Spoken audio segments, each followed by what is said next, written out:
All right, sweet. Flatline MMA podcast episode number 41. We got a very special guest today, ladies and gentlemen. We got the number 9 ranked bantamweight in the UFC, Cody Stamann. Cody, how are you today? I'm good, man. How are you? Doing good, doing good. Listen, for those of you who don't know, Cody right now 19-3. He's been one of the more kind of active fighters here during this quarantine, fighting against Brian Kelleher at the Apex here, and then obviously coming off a fight with Jimmy Rivera on Fight Island about 2 weeks ago here. So, Cody, kind of just want to get right into it, man. In terms of throughout this whole quarantine, everything like that, how's just training been with the fights? I don't know if your gym's been open, what you guys have been doing, anything like that. Just how has this whole experience been since I guess since March for you? I mean, so I was supposed to fight in March. I was supposed to fight Raoni Barcelos, Brazilian dude. That fight gets canceled because of COVID. All the gyms shut down. You can't go anywhere. I build out a gym in my house, mat it, everything, buy a bunch of workout equipment, and just basically train at home, have coaches, a couple people come over for the next few months. I think I'm fighting in April. Then I think I'm fighting in May. And then, Raoni gets hurt. I'm fighting Kelleher beginning of June.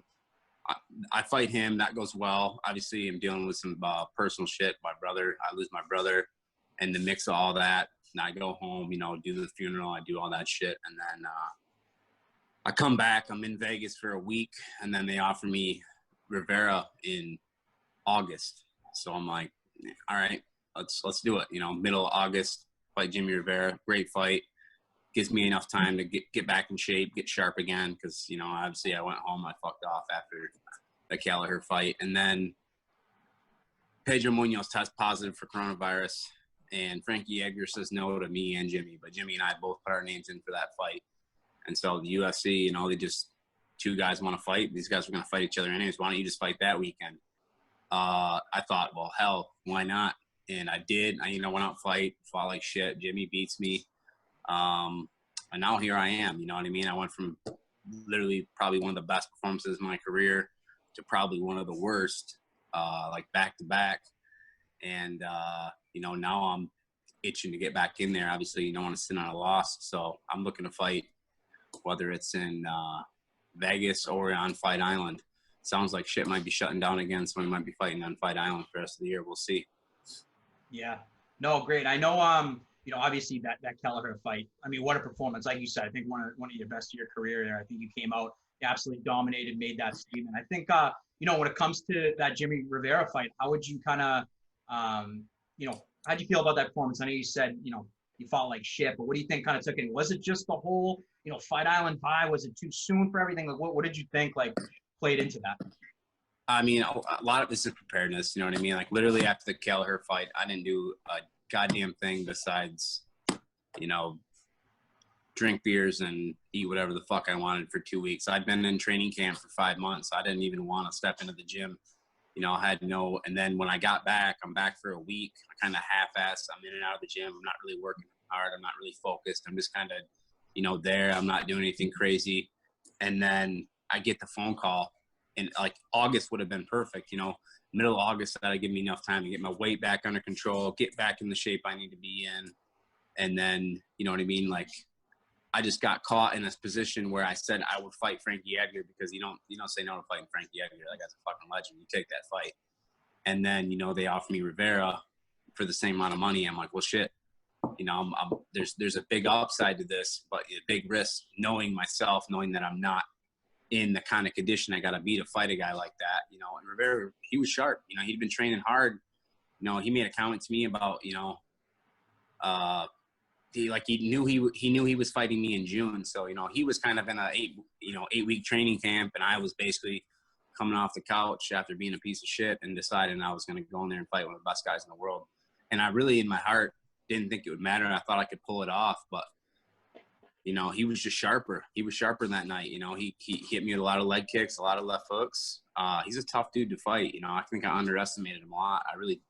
I watched his fights, and I was like, well, I fought a million guys like this, but really I haven't. I mean, Jimmy's a sharp dude. I mean, shit, he was beating the shit out of Peter Yan before, you know, for 14 minutes of that fight, he's beating Peter Yan, best guy in the world, and Peter Yan drops him twice and wins the fight. So, you know, as far as, you know, guys, competitive guys I've gone in there with, like Jimmy's a nightmare. Even if I was in, you know, I think I beat him, you know, if I'm in better shape and I'm a lot sharper in a different game plan, you know, but he's a nightmare. I mean, he's not easy out for anybody. He's a tough ass dude. Yeah, no, 100%. He's a big boy, and he's definitely gave a lot of, you know, guys in that division, you know, trouble. So, I mean, for you to kind of go in there and admit that, you know, I know you can go in there, you can grow from there. And I think, like you said, full camp, things are right. I mean, I personally, you know, when I watched that fight, I thought it was actually a lot closer than it really was. I did too. You know, that was a hard thing for me to watch. I'm like, definitely lost the first round. Definitely won the second round. The third round, I got him on the cage for 3 minutes, but I'm really not doing jack shit. I'm just holding. I'm trying to grind out a win, basically, you know, because I don't have the gas tank to be the explosive guy. I need to be on my feet, you know, and then we're kind of going back and forth in the exchanges. But at the end of the fight, you know, I'm looking at my coaches like, dude, did I win? I don't know. Like, yeah. You know what I mean? Like, and like literally the advice I got in the sitting on the bench in between 2 and 3 was like, all right, it's 1-1. We got to go out there and win this round. And I'm like, all right, that seems, in my head, that seems about right. And at the end of the fight, like, I really couldn't tell you who won. And then I go back and watch it, and I hear the commentators. And I'm not dogging anybody. They're just doing their job. But I'm like, fuck you guys. Like, all they're talking about is like, man, Jimmy looks good. Jimmy looks good. Holy shit, Jimmy looks good. You know what I mean? Jimmy slaps me in the hand, and they're like, oh, that left hook was fucking beautiful. And I'm like, you know what I mean? And I can hear these motherfuckers talking. And I'm like, shut up. Like, I wanted to turn to fucking Paul Felder and tell him to shut up. I'm like, come on, dude, give me a fucking break here. I sat next to him on the airplane. I thought we were friends. Oh my God. No, that's hilarious. I was going to ask just about like that whole being in there with just no fans, anything like that. Like, you could hear a pin drop in there. Was it, you could hear everything clearly? Oh, dude, it's really eerie, weird. The Apex is a lot worse though. The Apex, I feel like the Fight Island, the actual like building or the arena that you're in is a little bit bigger. So it's not quite as bad, but the Apex is like the perfect size. So you hear everything, everything's real echoey. You know what I mean? You feel like people are talking. They're like, you know what I mean? You feel like they're sitting right next to you. It's weird. But I mean, the Fight Island was a little bit bigger, a little bit different, but still I'm holding Jimmy Rivera on the cage, and I can hear Michael Bisping talking about how like he normally separates people right here. I'm on his back, and then all of a sudden I'm getting separated, and I'm like, fucking Michael Bisping, you motherfucker. Yeah. And, you know, I'm bitching at the ref, you know what I mean? I was like, what the fuck are you doing, you idiot? Or I literally said that. I don't know. Maybe they bleeped it out, but I was like, that was the bullshit. But 100%, that's like another, you know, the commentators have been talking about how they got to be quiet because they might be swaying the judging and swaying the fights a little bit. And I agree, man. Put those guys somewhere else. You know what I mean? Don't put them next to the cage. Put them in a different room because like you can hear everything, and it's not a good look. You know what I mean? Yeah, it's crazy. Yeah, I think every fighter right now is saying the same thing. You know what I mean? Whether it's a good thing or a bad thing. So that is crazy. I mean, you can hear everything that's going on. It must be weird. Is the walkout and everything like obviously there's really no atmosphere there. Is it like? Are you nervous when you're walking out, when you're not hearing like the, you know, thousands of people like cheering you on, or like, what's it like there? It's kind of eerie. It's kind of eerie to walk out and there's just no one there. But ultimately, like when you walk out and there's a crowd of people, there's a camera in your face. And that's like the fighter's point of view. If you got to see it, it's literally like a bright ass camera in your face and a guy standing next to the camera, like telling you to like go forward. So like that all kind of feels the same. And like before a fight, like what the hell are you really thinking of? You know, I try to think back and like try to remember like what I was thinking about 5 minutes before I walked out for a fight. And like you kind of like black out. I can't really think of like, you know, what the hell I was thinking or like, you know, as I'm walking out. Am I nervous? Am I scared? I have no idea. I really can't think of what the hell. I think I'm kind of just in a daze, just, you know, getting ready to lock myself in a cage with the guys trying to kill me. Yeah, no, that makes sense. I mean, overall, though, I think Fight Island experience, I guess, aside from, you know, the decision there, you know, was it a good experience? I know you said you'd do it again, so I'm assuming it was kind of a good experience with UFC. It was good to you guys and all that stuff. No, I mean, the UFC takes good care of you. Obviously, you know, it's not, this isn't the UFC. The UFC is doing exactly what they have to do to give us a job. I'm fucking super thankful. You know what I mean? I banged out 2 fights in a time when nobody's working. You know what I mean? I made a couple $100,000 and like, no, people aren't making shit. So I'm crazy thankful to the UFC. It is harder for the athletes because of the travel and because of the COVID restrictions. I mean, my stay in Abu Dhabi is basically like, I got on a 15-hour flight on Friday. I get there Saturday night.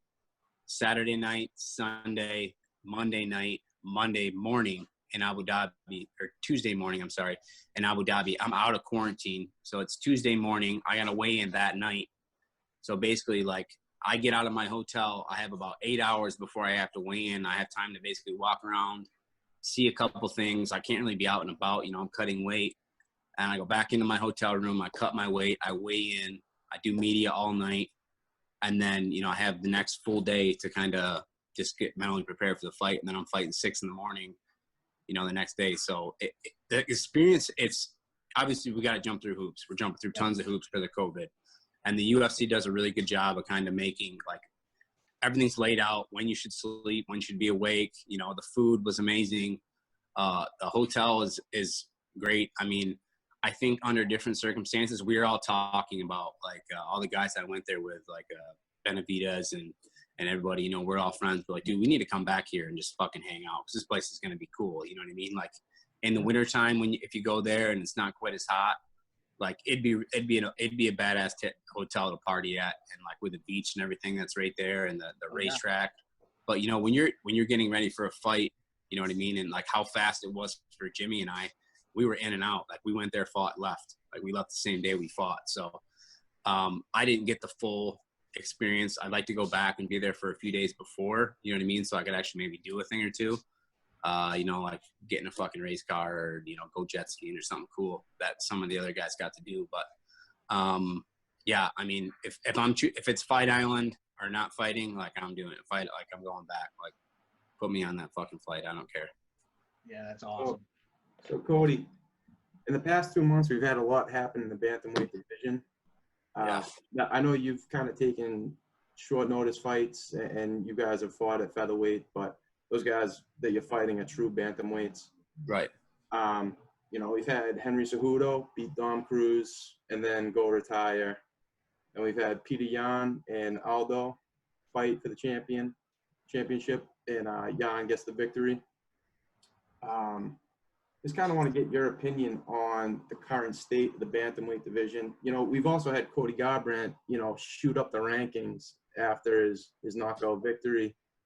What's your opinion on that? I mean, he went from, I think it was either 9, 11. Now yeah, I think it's right. I think I was 10. He was 9, if I remember right. If I can think 2 months back, you know, because everybody holds so much weight in those rankings, and they really, I mean, if you look at it, they don't mean anything. I mean, I think, I don't know if, I don't know what Asuncao was ranked.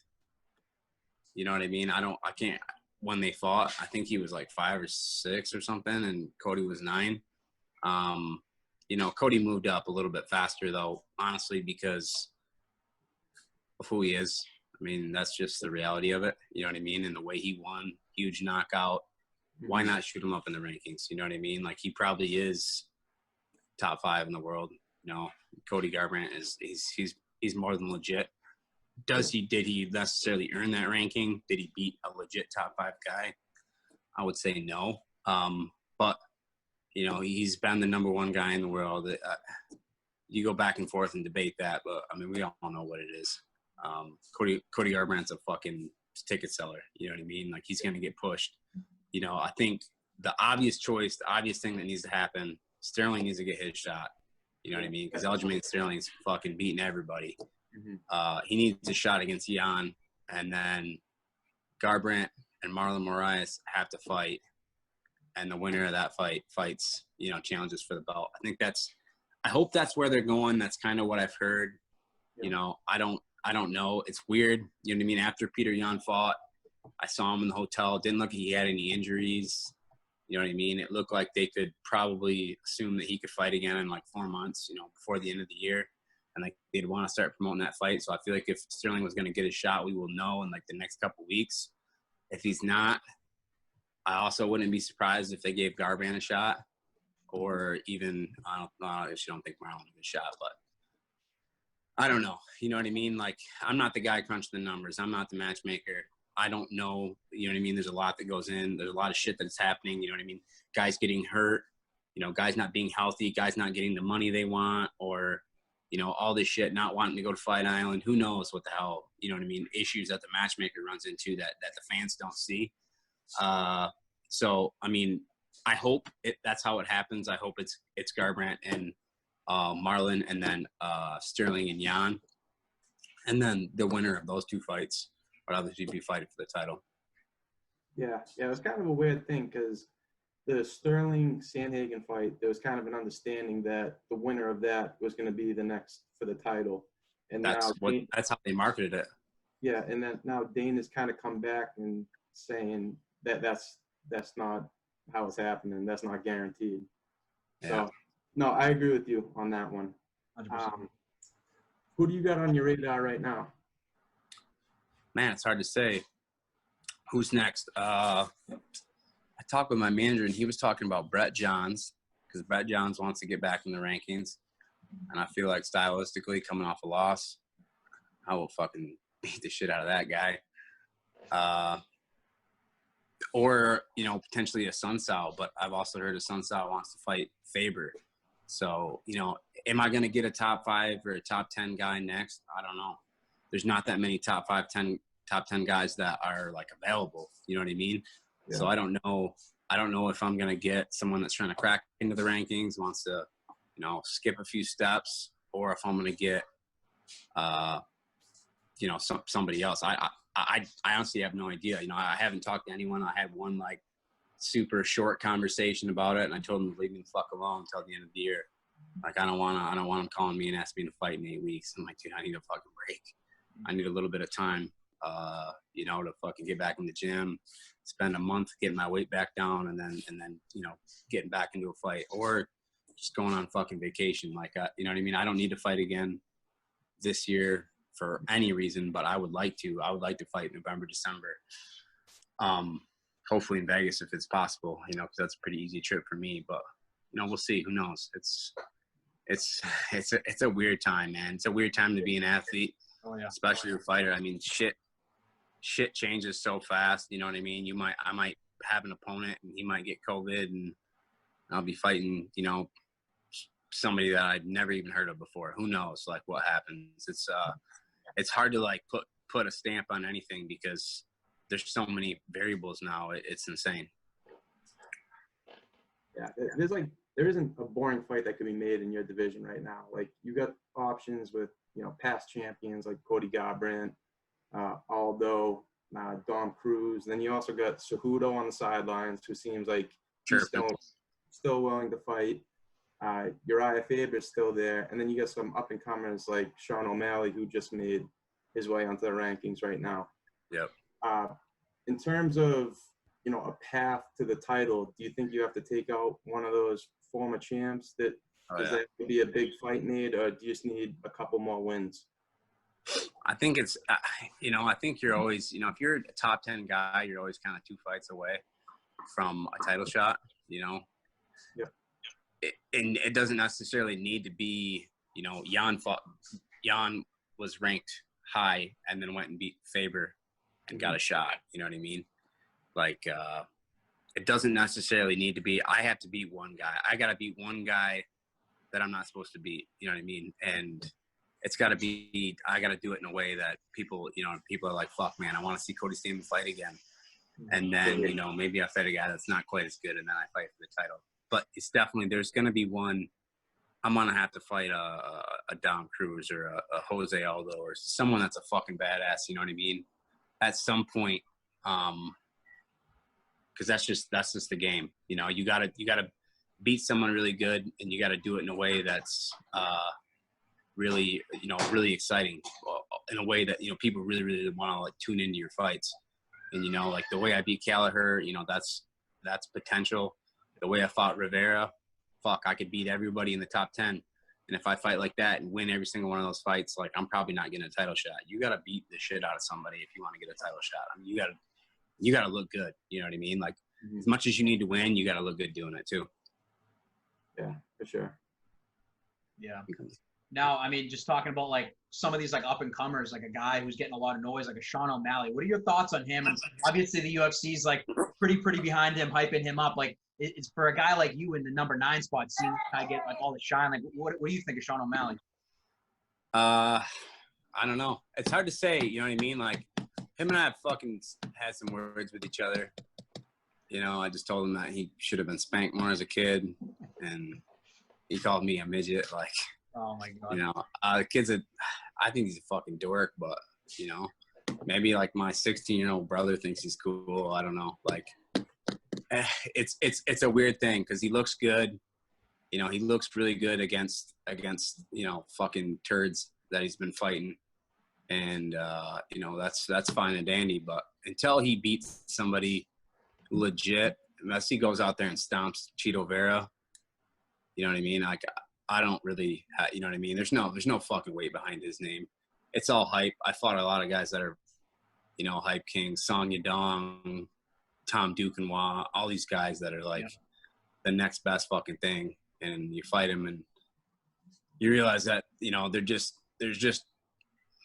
clout. It's just all clout. It's nothing real. You know what I mean? I don't really see anybody like Sean O'Malley cracking the top 5 because the kid can't wrestle. You know what I mean? If you can't wrestle in this division, you're a fucking target. You know what I mean? Like, you're going to get taken down and you're going to get fucked up on the ground by almost everyone in the top 10. Almost every guy in the top 10 can wrestle. You know what I mean? They can take you down. And unless you have sick takedown defense, which he does not, and which it takes years and years to develop, and, you know, and the UFC is not going to be able to keep him in a safe place for long enough, you know. I think that that big sugar show is going to fizzle out pretty quick. Yeah, no, and you make a good point, Tim. I mean, he's openly come out and he's like, listen, I only want to fight strikers right now. Like, I don't even want to think about a wrestler. So you're right, man. There's going to be a point where he's going to have to face his fear and face a wrestler. Yeah. Maybe you and, you know, maybe you can derail that hype. We'll see. So I just know he's getting a lot of noise. So I was curious as your opinion on him. But to bring up, you know, Song Yadong real quick, I know in the UFC there's been such an issue with judging and everything like that. And I know personally you won that fight versus Song Yadong. I mean, he even got the 1 point taken off. And for you to hear that was a draw, like, shit my pants. Yeah, I mean, I was watching. I saw how upset you were. I think the whole MMA Twitter world was going off about that. And I think you've been a victim of it. You know, how do you think you can fix this? Is it making past fighters judges? Like, what do you think can solve this issue? Because it's been such a big issue in the past. I think this past year, you know. You know, I think one of the simple solutions, and I think we're going on the boxing system. We got 3 judges, and this isn't boxing. There's so many more components to MMA than there is boxing. So I think that instead of having 3 judges, you know what I mean, being that, you know, fighting is based on, you know, 9 different martial arts, you know what I mean, all combined into one. You know, 9 like core martial arts that basically everyone has like a little bit of a, you know, little know-how on all these different things. Like, why don't we have like 5 or 7 judges? You know what I mean? Like, why is there not just more judges? You know, because if, you know, you and I debate something and, you know, I think black's better, you think purple's better. You know, if we go and get 7 other people to decide, you know, we're going to have a little bit better idea of what is actually better, you know what I mean? And so I think one of the obvious things that like really no one is, I really haven't heard anyone suggest is like, why don't we just have more judges? You know what I mean? That way, if there's 2 dickheads that are fucking clueless, don't know what the hell they're watching, there's 5 other guys hopefully that have at least somewhat of an idea what the hell's going on in a fight. You know what I mean? Because I think most of the judges, how the hell do they don't even know what the hell they're watching. Like, I sit down with people who are self-proclaimed fucking MMA experts, and they're like, oh, you know, he's got to do this. And I'm like, what the fuck? You don't have a clue. What are you talking about? You know what I mean? And that's got to be the same way these judges feel. Unless they, you know, fought for 10 years in MMA, they don't have a clue. They don't know when people are hurt. They don't understand the positions on the ground. They don't understand the positions on the cage. They don't really understand half of what's going on. So they're watching a fight, and you know what I mean? They're just like, that strike landed. They don't understand, you know what I mean? Like what hurts, what doesn't, what a solid strike is. You know, these are boxing judges that are like, have kind of adapted to MMA and maybe studied a little bit, but they honestly don't have a fucking clue. I mean, that's obvious with the inconsistent judging. Yeah. Now, do you think, you know, in terms of that like Song Yadong fight, were you able to, you know, now that obviously there was a decision made as a draw, like, were you able to contest that? Was there anything that they could have done to like do? What was the process with that? Yeah, I mean, you can contest the decision. Yeah. But it's basically up to the athletic commission just to be, you know what I mean? Like you send in a formal, you know, my manager did, and, you know, we got a letter back and they're like, hey, yeah, we're going to look into this. Basically, they're going to look into it. And that's the last thing we heard from the DC athletic commission. Like they're going to look into it. Like I'm going to look into UFOs. You know what I mean? Like they don't have to do shit. They don't, you know what I mean? They really don't. As the athletic commission, they can pretty much be like, yeah, we looked into it and, you know, we don't care. That's pretty much the, you know what I mean? They don't have to do shit. The only thing that would like really overturn something like that is if you had, you know, people in the athletic commission that, you know, thought there was some kind of foul play. There was some kind of, you know, some hands were greased or there's some illegal shit. And then they would have to prove that. And then, you know, at best you might get a no contest. I've heard of maybe like 2 or 3 decisions ever being overturned ever. And mine definitely was not one of those. Yeah, just to give a recap for everybody. So Cody, you can tell me if I'm wrong. So first round, there was an illegal knee by Yadong where he was deducted a point, and I feel that you won that round. That should have been judged 10-8 round. Yep. And then round 2 was pretty evenly matched. Could have went either way. Yep. You know, best case scenario, Song gets that round for him, for his case anyway. And then third round, you come in, get a takedown in under a minute, and then you control him. Yadong was on his back the entire third round. Yeah, I landed like 80 strikes too. Yeah, it was completely confusing, huh? Confusing, yeah. My head was spinning. Like it was out. Like I was celebrating, and you know what I mean. I was like, shit, this guy was supposed to be so dangerous, and like I'm walking out like I don't even have a mark on my face. Like thank God. You know, and then I get the draw, and like instantly I just thought, oh, it's a typo. You know, they gave the wrong point to somebody. You know what I mean? Because I thought in my head going into the third round, it was like I'm up 2 points, maybe 3. Mm-hmm. All I got to do is, you know, essentially all I got to do is survive. You know what I mean? Just not get fucking knocked out, and I win, or you know what I mean? I can take him down and just hammer on him for the rest of the round. That way, 100%, I'm gonna close the show right here. You know, and I thought I was gonna finish him, but he's a pretty explosive dude. But if I'd had 20 more seconds, I would have finished him. But I started to like kind of break him a little bit too late. I should have been a little bit more aggressive on top. But you know, I didn't think I needed to be. I was like, dude, shit, I'm up 3 points. I don't got to do shit. Like I could fucking ride this out and collect a paycheck, and then.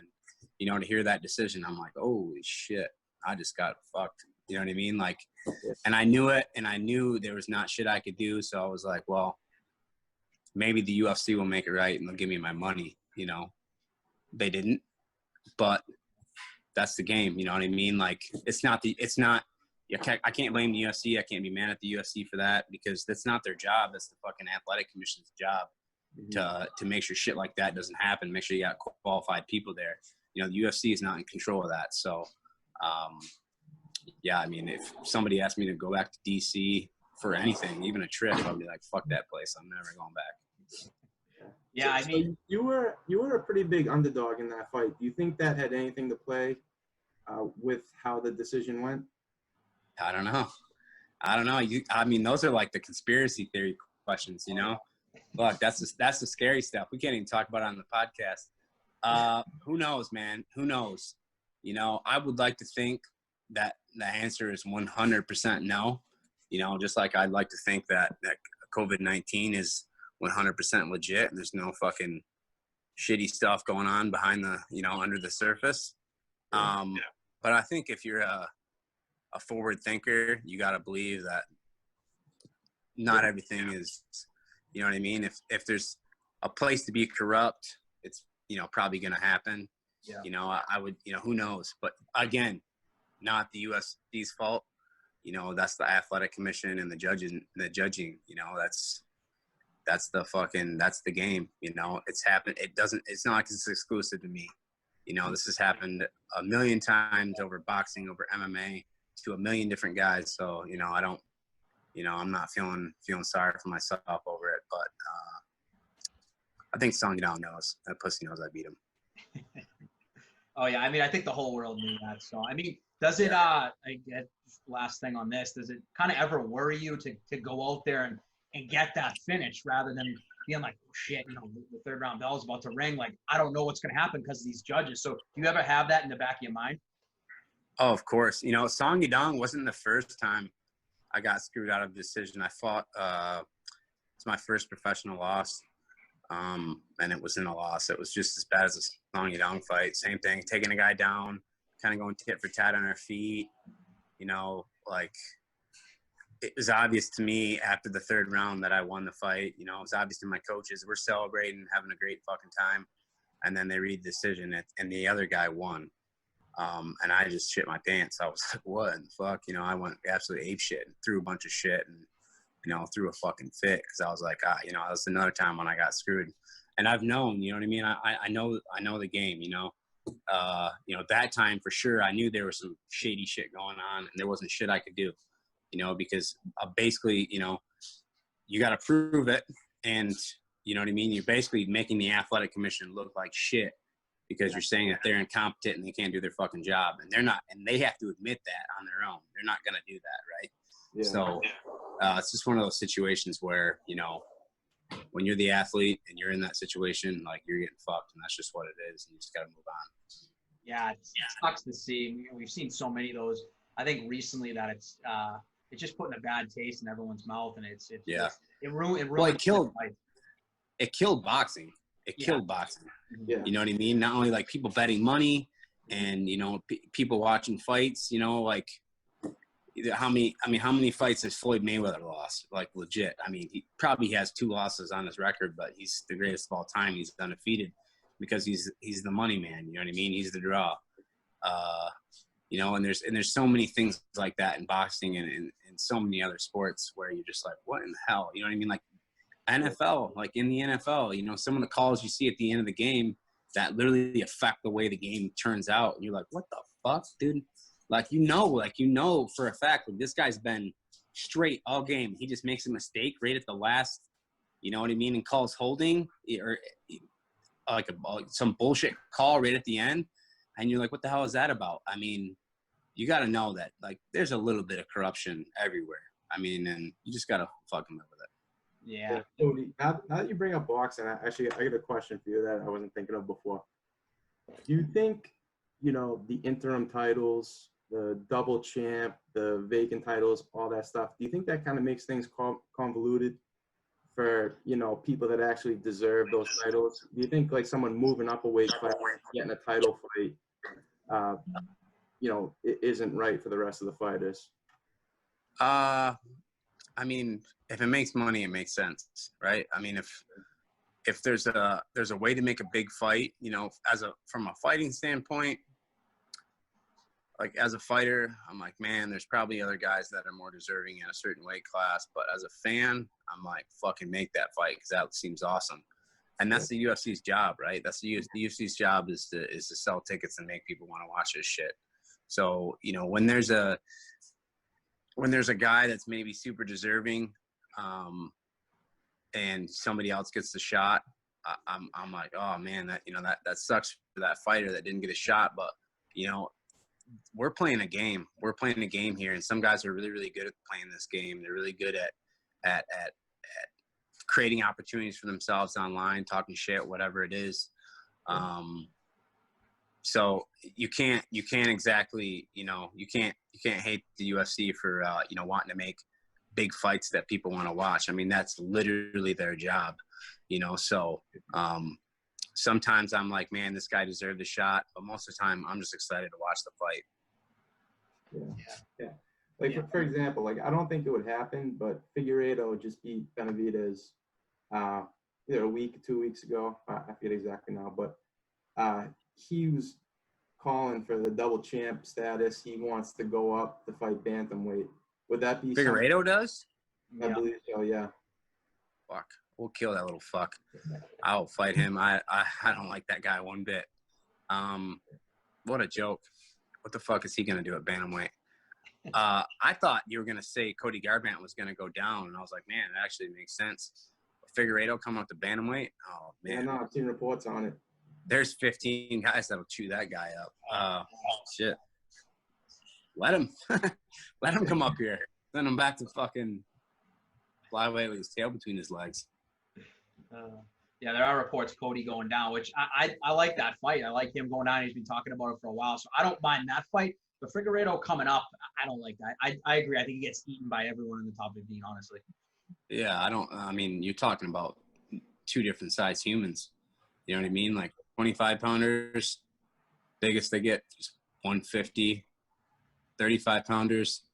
I see some of these guys walking around at 175. I mean, I'm a $170 right now, so really, wow. Two complete size humans. You know, I'm fat as fuck. I've been in the animal kitchen, but yeah, I mean, that's hilarious. Garbrandt should go down. Figueiredo should. Yeah. If he wants to, though, I'll fight him for free because that guy's a fucking worm. Let's go, Dana. Set it up. Let's go. You heard it. Do it for free. You heard it first. So I guess just to go back on, ticket sales, all that stuff, I think just another controversial thing everyone's talking about, we had Jorge sitting out from it, John Jones, Henry's probably sitting out because of it. Just in terms of like fighter pay, all that stuff, what's kind of your opinion just on the whole, the UFC's aspect? I know everyone's complaining about it now, but just in terms of kind of like where you stand and everything, how do you feel about the whole fighter pay kind of incident? It's easy to complain, right? Everybody wants more money. Exactly. Like, I don't care if you're flipping fucking burgers or you mix concrete or you're a fucking doctor. Every single person on the planet thinks they deserve more money. And if you watch fighting, you see that if you're winning fights, you're doing the right things, you're not bad mouthing the show, you're going to keep making more money. And you keep, you know what I mean? And like all these guys, you know what I mean? They're like, dude, I'm a fucking superstar. Their ego gets bigger than they are. But ultimately, like as good as you are, there's 10 other guys that are going to be just as good, that are going to win fights and that are going to replace you in 5 years. You're going to be fucking irrelevant. So, I think these guys need to focus a little bit less on, making, you know what I mean, getting the super huge paydays that they think they deserve, and just, being worthy of it. You know what I mean? Negotiate for a little bit more money, go out there, fight and win. And then your next fight, you're going to make more money. You know what I mean? Instead of, I just hate that it stalls everything up because it fucks with other guys' careers. Yeah. Let's just fucking fight and then let everything fall where it's supposed to. We want to find out who the best guy in the world is. Everybody fucking fight each other. Everybody make money. Everybody promote their fights. You know what I mean? And if you, like I said, if you win and you do well and you say yes to the UFC and you're valuable to the company, you're going to make more money. These guys just all want to make as much money as people in the NBA, and they want to make as much money as, NFL players. But dude, the NFL has been around for 100 years. You know what I mean? The Major League Baseball, it's been around for 100 years. The UFC is literally 26 years old. So, I mean, do you really think that in 26 years, we're going to evolve to what they do? You know what I mean? Like an NFL team is worth almost as much as the entire UFC. So, yeah. No, I think you make a good point. It's just sign the contract, fight. And I think where people are going to respect you is you've been so active during this time where a lot of people are turning down fights or a lot of people are complaining, and you're going out there, you're fighting during this quarantine period. And I think that's where you're going to gain that respect. And I know, obviously these big superstars, or at least they think these big superstars kind of think that they're entitled to it. I have no doubt in my mind that's why Henry walked away. I think it's for money reasons too. or he's trying to get some big fight. I don't know what he's doing. But I heard almost $2 million in his last fight against Dom Cruz. I mean, that's not. Wow. What are you fucking complaining about, buddy? You made $2 million in one athletic event. You know what I mean? Like, what are you complaining about? I'd be curious to see what Masvidal made against Usman. I'd like to know really what he got paid for the pay-per-view and everything else. I guarantee it's millions. I guarantee he made millions. Like, you're really gonna complain about making millions of dollars when fucking everyday Americans don't have fucking jobs? Like, yeah, come out, you motherfucker. Like, it could be worse. You know what I mean? You could be still fighting in people's fucking backyards in Miami. Yeah, exactly. It's like, you make a good point. It's just great. You guys are the only sport going on. It's like, fight, make your money now. You guys are the only people on planet Earth right now working, you know? It's crazy. Right. Yeah. That's where I disagree with all these guys. Like I said, everybody wants to make more fucking money. Yeah. Do I want to make more money? Hell yeah. Am I going to go bite the hand that feeds me to hope that I get more? No. I'm going to win fights. I'm going to do what they want. You know what I mean? I'll talk shit. I'll do what I have to do to be useful to the company. It's like, say, you don't ask for a raise. You know what I mean? You don't just walk up to your boss and be like, hey, I need to fucking get paid more. And he's like, well, why? Why? You know what I mean? You make $25 an hour.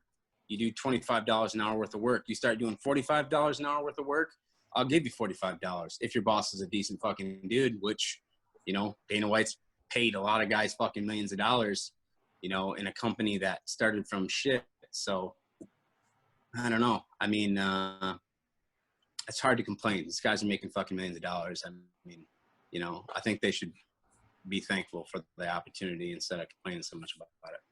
Oh yeah, 100%. I think that's the best answer we've heard so far. So that was you gain a lot of fans from that alone. So that's awesome. Thanks. And just that fucking blue collar shit, dude. I love just that. go to work and shut up. Yeah. Oh yeah.